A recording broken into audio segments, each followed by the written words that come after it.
going a little crazy for me. So, but outside of that, yeah, I'm glad to be back. Thanks to Scott for taking over last week. Last week we had, if you didn't watch last week's episode, it was the one and only Paul Myers. So that was a really fun and exciting episode. But tonight, yeah, Kendall's here. He's my and we got a lot of stuff to talk about tonight. Uh, so outside of like the normal, there's a lot going on in the Star Wars world. What do you think, Kendall? We got the OCS happened and the set came out and Worlds is around the corner. It's a crazy time. Yeah, There's that bot that everybody's playing against. the what? The bot on Gemp? There's a bot on Gemp now. Yes, you didn't know that? Of course I didn't. Somebody programmed a like I don't think it's a full-blown AI, but you can play against a computer on Gemp now. It does not do particularly well. I somebody said that they played against it and its first action was pitching Walkling. Yeah, it's this whole thing. Yeah. Well, that's exciting. So you're saying that Went off script there. yeah, I was gonna say because you're saying that this bot is a better player than me. I don't know that he's a better player than you. Why? Because you always forget to pitch Walkling? Oh yeah, I hardly ever pitch Walkling. I mean, what's the point? So yeah. So that's the first thing. Yeah, I'm great to hear that we have a bot. So if you want to get in some like test games, that's a good way to get in there. You know, feel around a little bit. My camera keeps focusing and focusing. Yeah, but so yeah. We got the first thing to talk about is like the biggest thing. This is the 25th anniversary of Worlds. So, and I want to say registration's live. But before we get into talking about Worlds, there was something that just happened yesterday. The OCS finals happened. And I'm going to give I got to give props to my man, Justin Desai, co-host for a little while, regular of the show. He came out and he showed people that ISB is not dead. Mm-hmm. Like, did you watch the match? I actually did not. No. So I didn't watch the match either, but I will say this: I kind of did something I shouldn't have done, and I mean, as you can see, yeah, Justin was the winner. I was driving back from San Diego yesterday. I decided, you know what, I'm going to have Twitch open. So I listened to both Joe and Drew commentate the game. So don't drive and watch Star Wars. It's okay to listen, but don't drive and watch Star Wars. Yeah. So just set it on audio only. Exactly. Yeah. So that's a great way. You know, if you want, we get the subscriber notifications, everything. But yeah, don't drive and actually watch. But you can listen. Listening's always fun. But yeah, Worlds right now is live. So registration for Worlds is open, and according to one Taco Bill Kafer, there's 14 people already signed up. So a lot of information is already on the PC site, as you can see right here. We got all the dates. So again, registration closes on November 25th, as you can see right here. And on the 27th, we're gonna have all the heats up. So again, we've got 14 people who have signed up. It's looking like it's going to be a great event. So I'm excited. How about you? I'm excited. I need to get registered, I guess. But what do you think about playing? It should be good. What are you going to play? What am I thinking about playing? Yeah. I don't know. Probably court and 12 card throne room, because I probably won't spend enough time preparing. Well, you can't. I mean, why would you play throne room? Throne room is bad right now. 12 card throne room is not bad. It's no worse than usual. It's the best throne room. That is true. I mean, you don't get the walkling one way or another, so I mean it's understandable.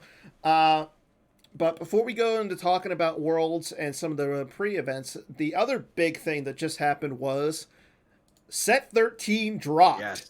Yes. And oh boy, is this set something to look at, first of all. Yeah. As you can see, the PC site has a webpage dedicated to Set 13, and along with Set 13, you can use some AIs now under some of the images. So all you got to do is go to the main PC site again, and then there's a link for it right there. This is what comes up. Seeing that, again, you can use Mace Windu, Yoda, Darth Maul, some of the newer images with some of the more classic cards, such as, so you can use like Darth Maul Young Apprentice underneath the new Darth Maul. It's the Darth Maul Hunter? Lone Hunter. Yeah. So, and then you can Mace, use... you can use either Mace under Mace. And then the Yoda, it's the Theed Yoda. Is it the Theed Yoda? Or I think, or is it the Coruscant Yoda? I don't know. Yeah, it's probably the Coruscant Yoda. Yeah, it's the Yoda Keeper of the Peace. So it's the one where Jerry pointed out that he's not a Jedi Council member, but so we had a errata. I think it's the Coruscant Sense one that's underneath, but now you can use the one from Coruscant underneath of it. So. And I love that idea. I've been saying that they need to do that for a while. And so you can download all those images for the AIs right here. Normally it would pop up, but unfortunately the file's not working right now.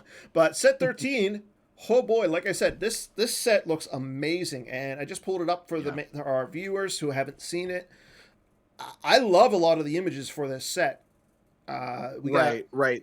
The images, like, just especially because I've been in playtesting, so I've been playing Yellow Stripes for the last it seems like year and a half. Yeah. And I mean some of these cards, Darth Tyrannus was I don't know if I'm allowed to say this, but Darth Tyrannus was a very early playtest for this, and he was actually gonna be in or he was originally designed at least before the tweak set came out. So like, I don't know if I'm allowed to say that or not, but too bad I said it. Ooh, you know what's going to happen? Chris Kelly's going to come back and he's going to ban you. He'll ban me? Okay. Yeah. Well, yeah. What are you going to do? What are you going to do? I don't know. So yeah, we got a lot of good images. I will say we're going to be getting some more AIs. I know the graphics design team is working on some AIs right now. I'm not going to spoil what they are, so be on the lookout for those. I mean, I really like for me, I like the Crimson Dawn Blaster. I think it came out really, really nice. It has a lot of the feel of the Cloud City Blaster, and they wanted to do that.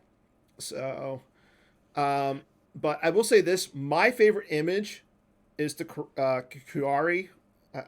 I probably, butchered the name again because I'm so bad with names, but that's probably my favorite image. I actually worked with the cosplayer to get that image, so props to her. Do you mean Kira?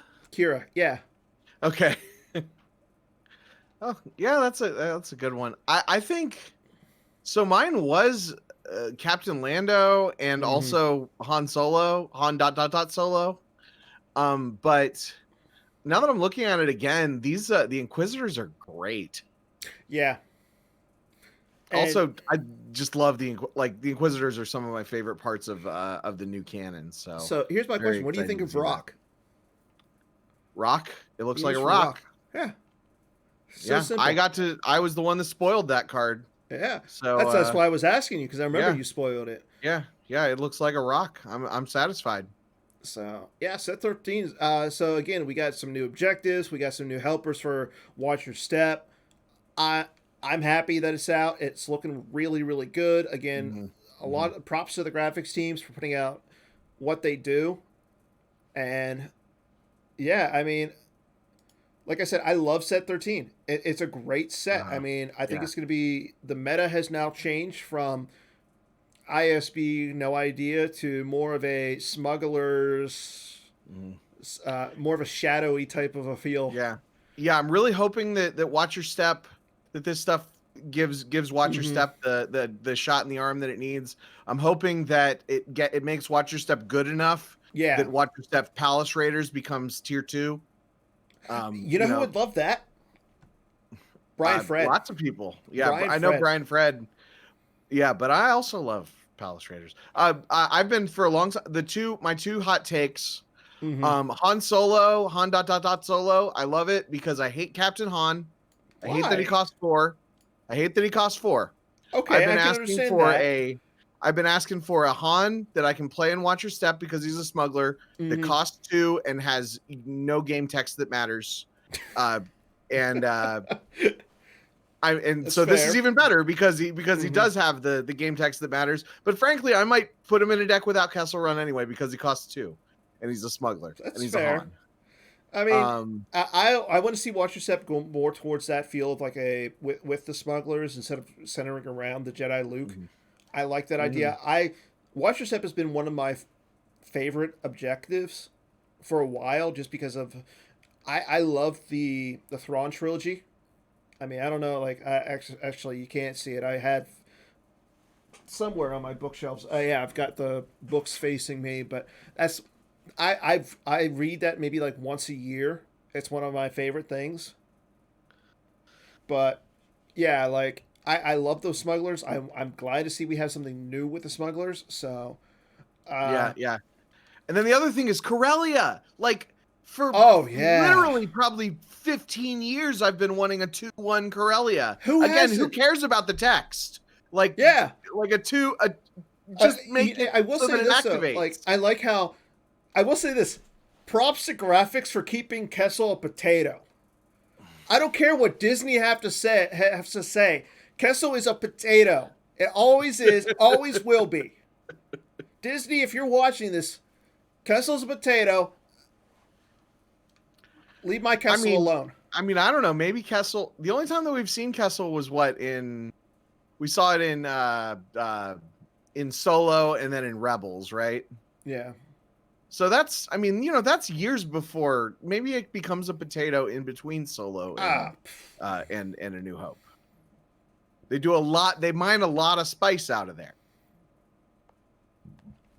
That's possible. Like, I mean, it could have became a potato after an asteroid hit it. I mean, who knows? Because I don't know. Yeah, I don't know. I should have. That's what I should have asked Jerry Darcy about. Yeah. Why Kessel's a potato.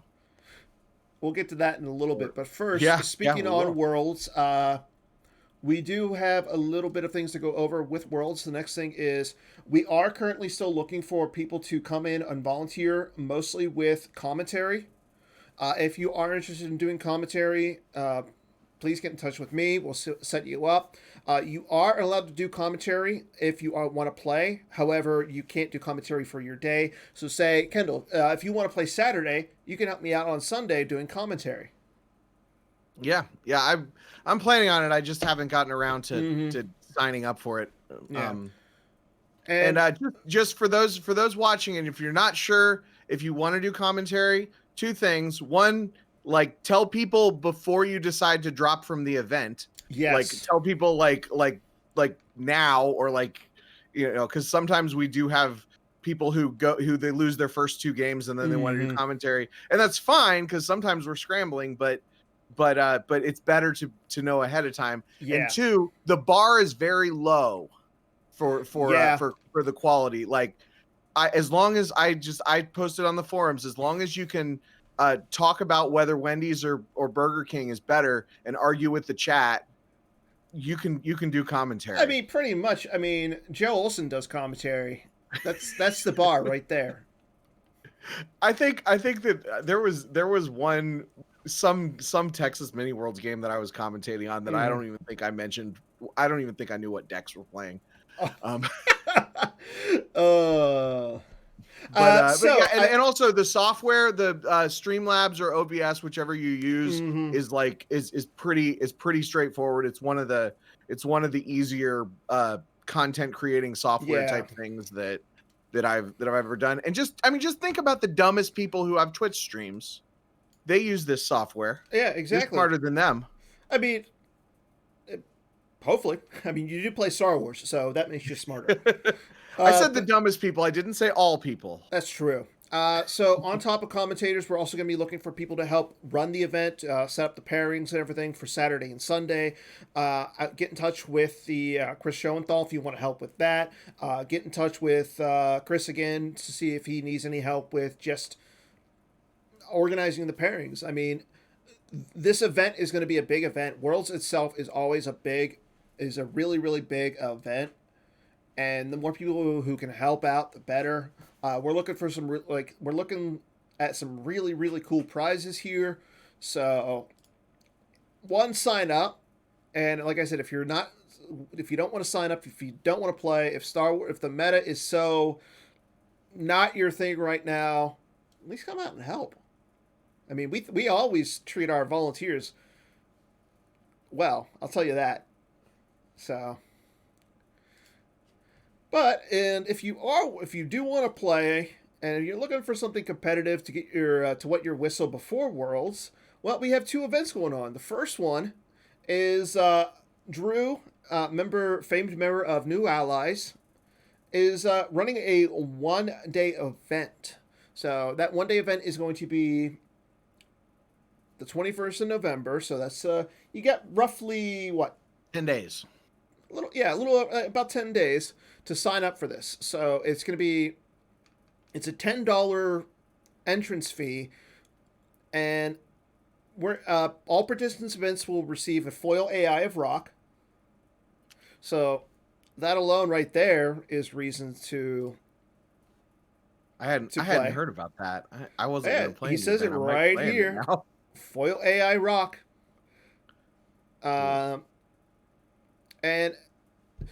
then again, it gets if there's 14 players, the split's going to be 70-30 to first and second. If there's 15, he's looking at first, second, and third getting prizes, or first and second, and then some PC donations. So the more people, the better signing up.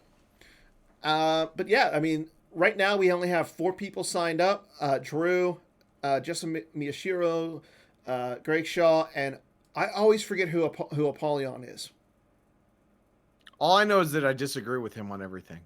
Who? Oh, Apollyon? Yeah. That's fair. Yeah. No matter what. Especially if I have a hot take that everyone disagrees with. He disagrees with it. Yeah. What are some of your hot takes? I don't know. Give me a subject and I'll give you my hot take on it. Well, we can talk about some subjects here once we get into swing and a miss. Okay. Yeah. I'll give you my hot takes with the swings and the misses. Awesome. So, but yeah, I mean, sign up for Drew's event. Again, it's a 1-day tournament. I will say this, though. If you're busy on Saturdays, well, there's the Road to Worlds. Taco Bill Kafer, is currently running a tournament that goes from right now, today, until December 4th. This one's only a $5.25 entrance fee. I see what you did there, Bill, with the 25 cents. So it plays a lot like the OCS, where you just play a game. And yeah, that's it. And then, so basically what is going to go on is, if you do, everybody's going to receive a number 25 stamped Luke Skywalker and Darth Vader slip. So just the normal slip with the 25 stamp on it. If you finish 7 and 5, essentially with 25 points or more, you receive the foil 25 stamped. And then 2nd through 5th will see their World's entrance fee refunded, and the winner will receive a Road to Worlds playmat. So right now it's still going on. If you want to play, sign up. There are a lot of good players, but at the same time, this is a new meta. Kendall, did you sign up for this one? I haven't yet. Come on, man. Yeah, I've been bad. I haven't really played that much lately, unfortunately. I don't have excuses. Set 13's out. Yeah. We got we'll set 13's out now, but it just came out 2 days ago. So you've been in. Okay, you have no excuses. You literally just said you were part of playtesting. You've been playing with the yellow stripes, so you have an advantage over players like myself. Yeah, well, except the catch there is that I was not a good play tester. I haven't played a play testing game in a while. Um, You see this? I'm shaking my head in disappointment at you, man. that's another thing. Join playtesting, you guys. You Yeah, don't have to playtest yeah. that much to make a difference. I mean, I Every even little bit helps. over the course of months, I literally probably played 5 to 10 Mm-hmm. playtesting games, but that contributed to the hundreds of games Yeah. that all the playtesters played, because we do have a that's a great thing about this set, is there more time, more data went into testing this set than any previous set. So Mm-hmm. hopefully, not all the cards will need to be errated after Worlds. Okay, now let me ask you, how does one who hasn't signed up to join playtesting sign up? I think you message Hayes on the forums. Mm-hmm. I think that's I'm sure that they'll do a call, because Yeah. we're not in the midst of playtesting right now. I'm sure they will do a call once the next set rolls out. But Yeah. Hayes Hunter is the guy that adds people Mm-hmm. to playtesting, and it's on GEMP. It's not like you Oh have to yeah. You don't. do Oh God. they even with this set, which was the previous set, it was like you played with the yellow stripes Mm-hmm. and you had to reference the forum to see what the cards did. They actually, now you can click on the cards and it actually has the Yeah. game text, And that makes it just in so text much and easier. everything. And that, yeah, it Like really makes it a lot I, easier. I will say, back in the dark age of playtesting, when you had to literally like write out the slips or cut them out and play test with paper and everything, Mm-hmm. so much harder. Now the fact is we have GEMP. GEMP is amazing. Get on and play. So, but I Mm-hmm. think we referenced this a little earlier. Kendall, you recently sat down interviewed the somebody. So you want Somebody. to, yeah, who did you Okay, interview? so so after the season premiere of The Mandalorian, this guy named Jerry Darcy posted on the Facebook group about his experience designing Crate Dragon. Mm-hmm. And how cool it was. Yeah, We all saw Mandalorian, and the connection between that card and what happened in that episode. Uh, yeah. it was really cool. And so I messaged him more or less to interview him about that. Mm-hmm. And he agreed to the interview. And in between that time and when I actually interviewed him, I found out that he was not just some random designer that designed a Crate Dragon. Mm-hmm. He was the head designer of Star Wars CCG from so basically Mm-hmm. from A New Hope until Endor. Technically, Wow. his title didn't say that until Hoth, but he went, so basically the core of the game. Mm-hmm. This is the guy that did all the things. So for Um, those, so if you played back then and you played using numbers, clouds, objectives, uh, yes. uh, what am I thinking? The big thing from Special Edition that broke the game, operatives. Operatives, This is yes. the guy to thank for all that fun Yes, stuff. yes. Well, it's, I mean, that and just the game. I mean, when I interviewed him, it really felt like this is the guy that made Star Yeah. Wars CCG what it was. And I kind of didn't realize that. It's kind of like, it's this guy that nobody knows who he is, but he did a lot. He did a Yeah. lot. I think that speaks to kind of how a lot of us know a lot from the PC era, and not of us know a Mm-hmm. lot about what was going on Yeah. behind the scenes earlier than that. So this was supposed to be like a 10-15 minute interview. It turned into an hour-long interview. So I don't know how we don't know how we're gonna broadcast the whole Yeah. thing, but I do have a clip of him telling the story of how he created objectives, how he came up with the Awesome. idea for objectives. So we got a 5 minutes clip of that. I do believe you said that the first like 15 seconds are all in black right now. So I exported it with the video 15 seconds in, so that's fair. don't panic. Okay. So we got that, and we'll show that right now.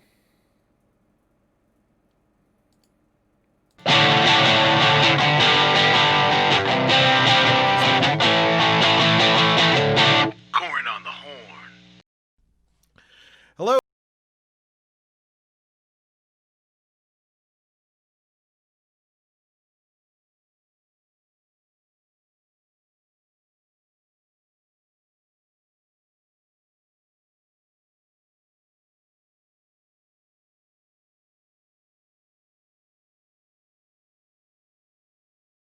First of all, objectives. How did those come about?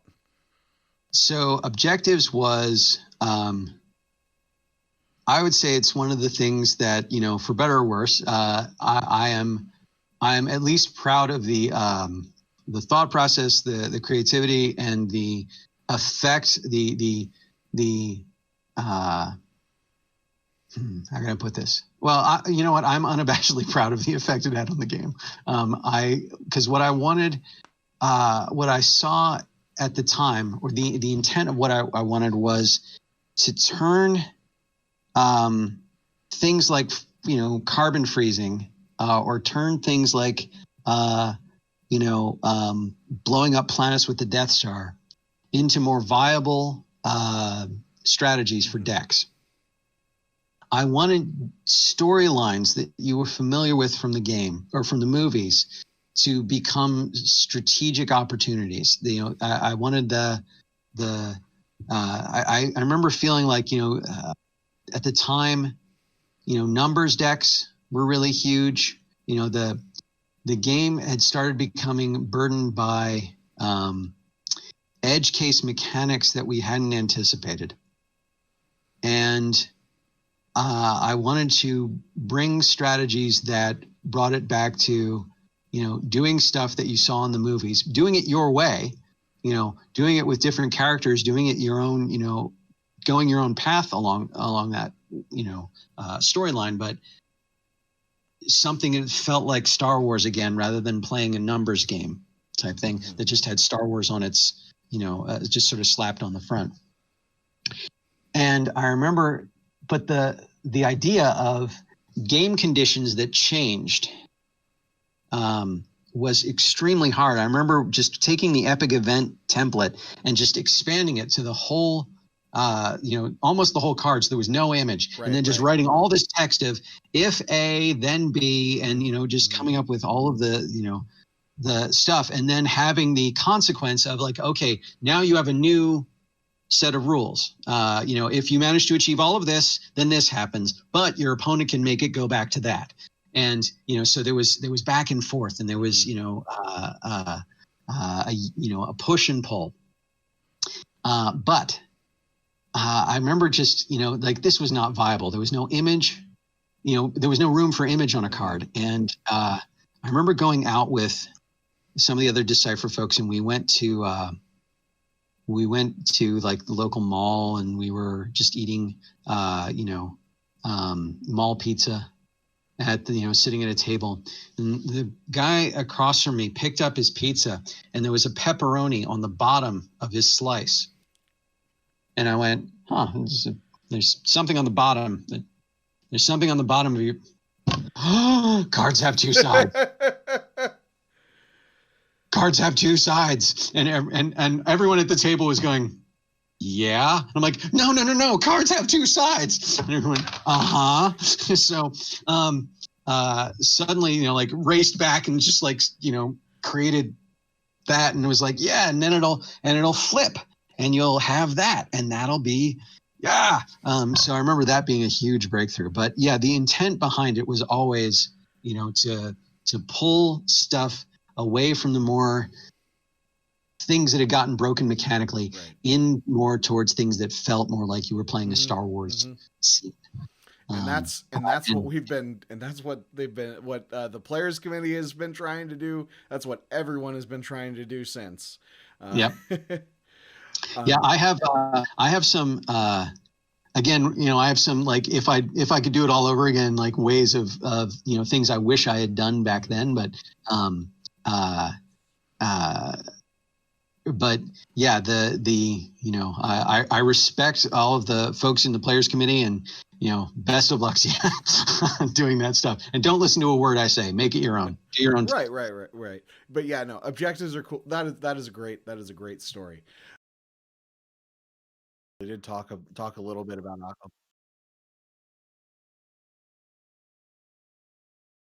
With the lead designer Jerry Darcy. Yeah, I'm really bad with names today. So, but that's besides the point. So yeah, that's just a little 5-minute interview with out of the hour that Kendall has with him. Hopefully, we'll be able to get him on the show. Get him part of the Holotheatre family, as we like to call ourselves. Yeah. Well, I like to call everybody who is a part of Holotheatre. Right. Yeah. I think good Kendall's stuff. one of our crazy uncles. Yeah. So we alluded to this a little earlier. I think it's time to bring up some swing and a miss topics. So we got 4 topics for tonight. The first one. So Worlds is going to have at least 50 players in it. What do you think? I think. So first of all, do you know how many were in Texas Mini World? A lot. Yeah. I want to say he got 64. Okay. Yeah, I was thinking of something like that. I'm gonna say minimum 75. You can say so. I don't remember what the biggest count for Worlds was. I want to say it was the most recent New Jersey Worlds, but don't quote me on that. I think we can get upwards of 60. I think I went a little low with this one. Yeah. Just with the number, but okay. So apparently, according to Bill K, for 71 is the lowest or the highest. I think I can see us getting at least 64 there. I mean, we got 64 for Texas, and that's even including like Robbie going out and literally having a few last minute people sign up. I mean, we have 49 people sign up for the World to Worlds, so I think 70 could be done, especially because you are playing from home, but I won't be one of the 70s. So, and yeah, I mean, the thing is, my basement is closer than Washington D.C. or Germany or any of those other places. Like these. I mean, we had the Jawa Brawl had a ton of people. Texas Mini Worlds had a ton of people. MPC was the full bracket, right? Was 64. Yeah. So I mean, we've had big majors. We've got a fresh new set. I'm sure that there are going to be some people that play in Worlds that wouldn't have played in anything else. Yeah. Well, I know. I think that I got Joker King to play in Euros, and so I'm hoping that he plays in Worlds. Well, he's in the chat. He's in the chat. Well, hopefully, you better play. I figured he watches the stuff sometimes. Better. So, yeah, Joker King, you better. I want to see your set 13 court deck. Yeah. In Worlds. So I'm going to say it this way. Justin Desai has said it, and as a member of KTOD, there's every tournament, and then there's Worlds. And I don't care if it's Gemp Worlds, but as long as KTOD is signed up, as long as Bastion is signed up, it's Worlds. So I think this is going to be a hit. So on to question number 2. Oh, that's the wrong question. Yeah. Hitco will be the most played light side deck at Worlds. And I'm just saying for day one, so right. So I should have put that into the question. I think my gut is telling me, because Legend didn't get hit by any errata, right? No, it did. You have to have 2 resistant characters to cause your opponent to flip or to redraw. Okay, but that doesn't do very much. I guess it does some. I don't know. I literally, I don't think I've played a game of Star Wars since the errata went into effect. Yeah. So, but my gut is telling me Legend, because I feel like a lot of times at big events, those decks that have been kind of tier 2 for a while or tier 1.5, like everyone has been saying how amazing Legend was for the last several majors, and it has not been the top deck. I think that this could be Legends game. I mean, Hitco got something in set 13, I think. Yeah. Twilight is Upon Me is a really good card. Yeah. I mean, it's I'm not saying it's bad. I don't think. Well, I mean, but also we're saying most popular, not best. I don't know. I don't feel like I have my ear on the pulse like I sometimes do. Mm-hmm. But I don't think Hitco is going to be the most played. I think Heiko is going to be the most played only because one, people aren't going to be like right now. Throne Room has had a huge hit. Like, not starting Walkling in Throne Room hurt Walkling or hurt Throne Room a little bit. Uh, we just saw Paul Myers play Hitco ridiculously well in the OCS. Now that the list is out there, I think people are going to try and play it. It received a nice boost with this set, and Chris Kelly has said this multiple times. The best feeling in Star Wars is drawing a 6 for Destiny. Mm-hmm. Mm-hmm. So that right there tells me Hitco is going to be an extremely popular deck. Legend still is a kind of a hard deck to play. Not a lot of people. You lose. I mean, it is a hard deck. I think it is a pretty hard deck. Yeah, Justin Desai just won the OCS with it, so there's that. And this is preset 13 Hitco, so that is pretty big. It got a nice boost. It has a nice new sight in the Death Star 2 walkway, so that's good. I kind of think Brigham is a natural enemy for Hitco because you take away the best character, but you can still draw him for Destiny, so that's good. Yeah, I don't know. I just don't. I feel like even when Hitco's good, it's never as popular as anybody thinks it's going to be. And I will say, just listen to if you think Throne Room Remains is bad, listen to the Bad Deck Breakdowns episode number 14 from August, where you hear about my 12 card Throne Room. Maybe that'll be the most popular deck. You know what? I would love to see you bust out a 12 card Throne Room. And I've played so much. I will play 12. I probably will play it at World. Okay. I don't know. I Sign mean, up. I played. Get your butt signed up. I played 12 card. There's good in him at Mini World. That's fair. And which is actually it makes me not want to play 12 card Throne Room because there's good in him is better. I mean, 12 card There's good in him is better because the reason 12 card Throne Room is good is because sometimes you throw all your cards and you activate 1,000,000 on turn 1. Yeah.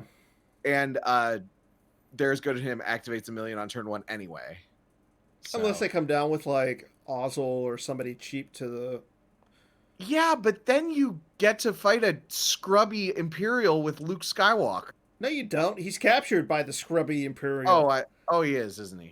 Well, with the rest of your good cards. Okay. So on to question number 3.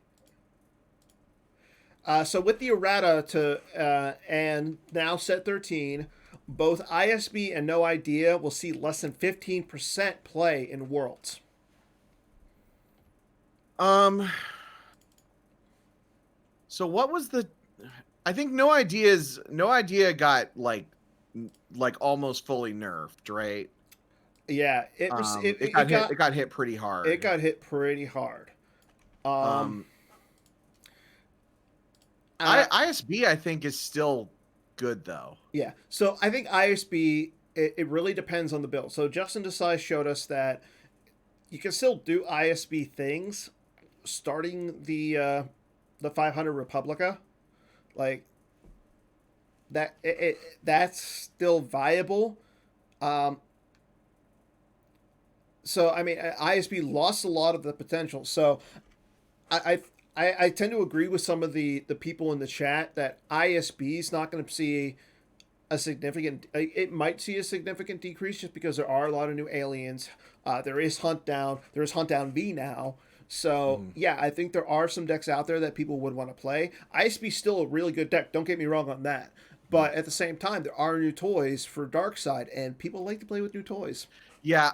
So here's what I think is gonna be the key for the Darkside meta. Mm-hmm. I don't think that. I mean, I haven't read I don't even think I've read the final version of Hunt, but so I might be totally off base here. But I don't think that Hunt Down V is there yet. Okay. Because it still does the Visage. Is it Visage only pings on your turn? Yes. Right. Yeah. That I think just guts the deck. Really? I think it slows the damage down too much. I mean, it means it has to do other things. And I don't think the other things that it does are enough yet, which is fine. You come out with an objective.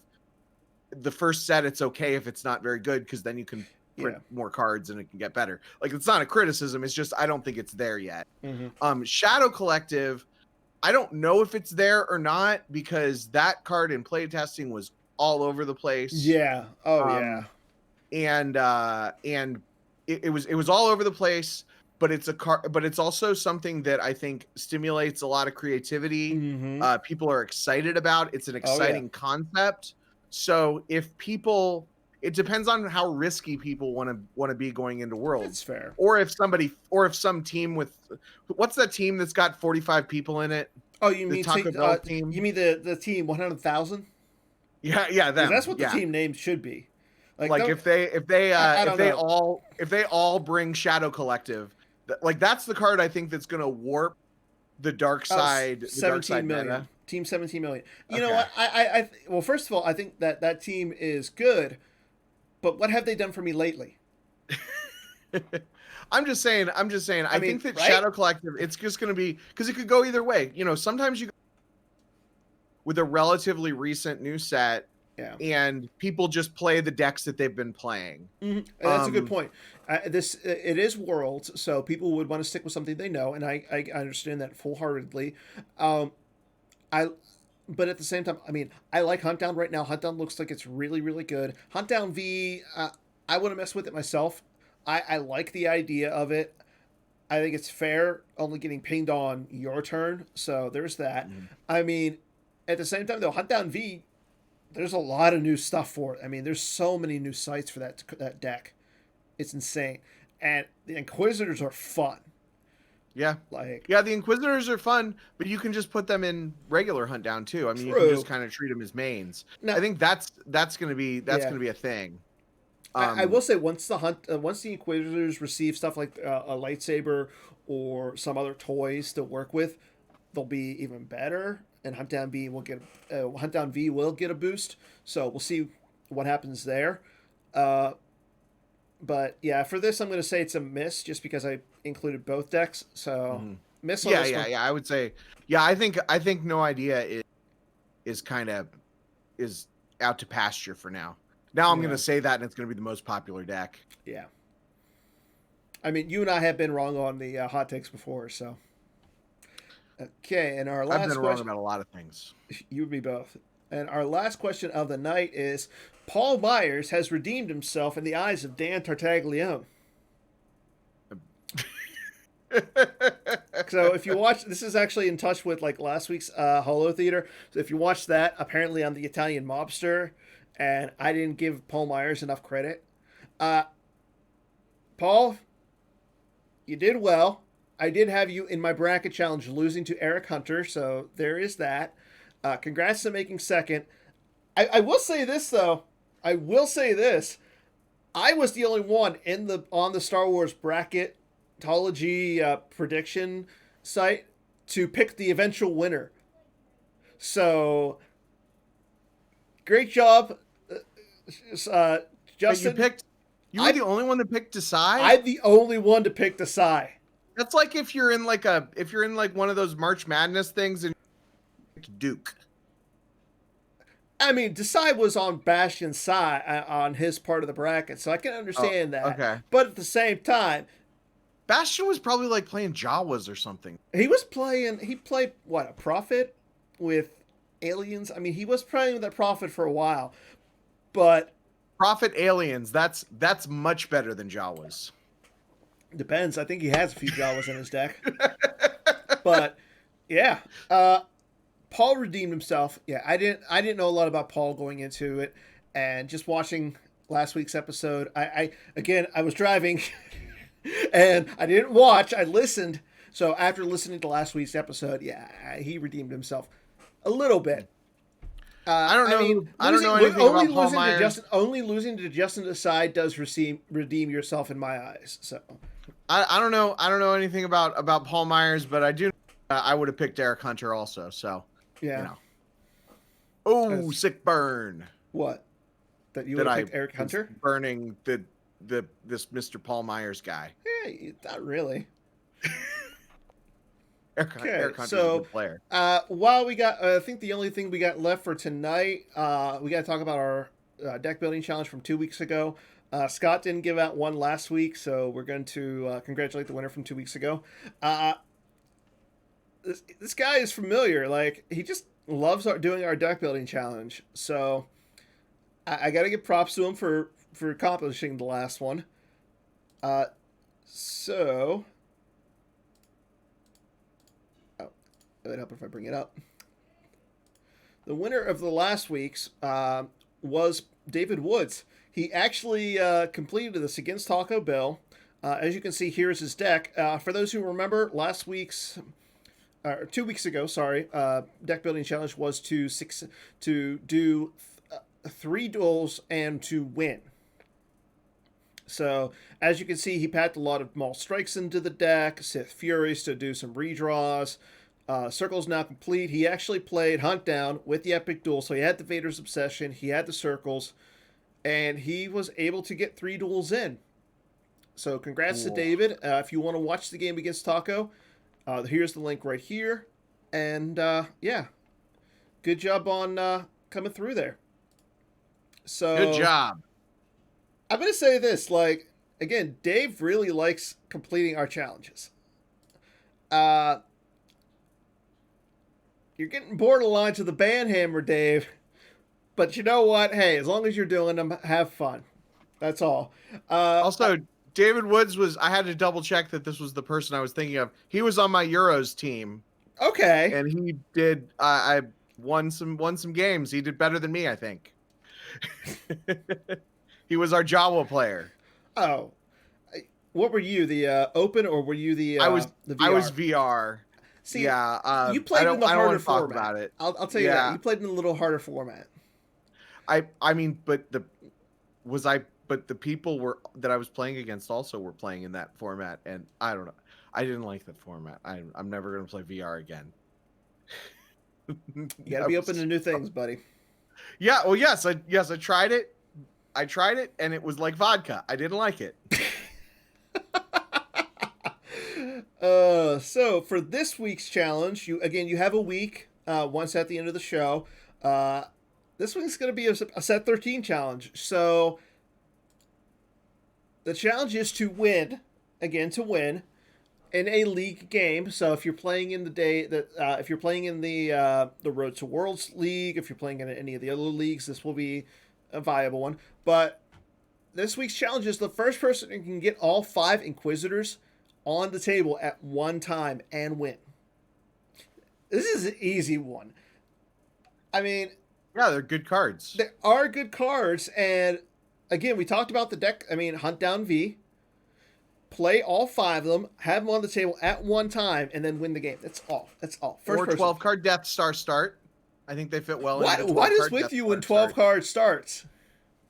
Because there's less cards on the table, and so then you don't have to worry about all the different bonuses and stuff. Okay, that's fair. Plus, you activate. I mean, it activates 3, and it doesn't give your opponent. That's a good point. That's actually they can't even deploy there. Where, the Death Star? Yeah, they don't have Force Icons. What if they have the Tantive? Well, yeah, that's why I forget. There's a card in there that I have that's an answer to the Tantive. Oh, Super Laser plus Sniper. Okay.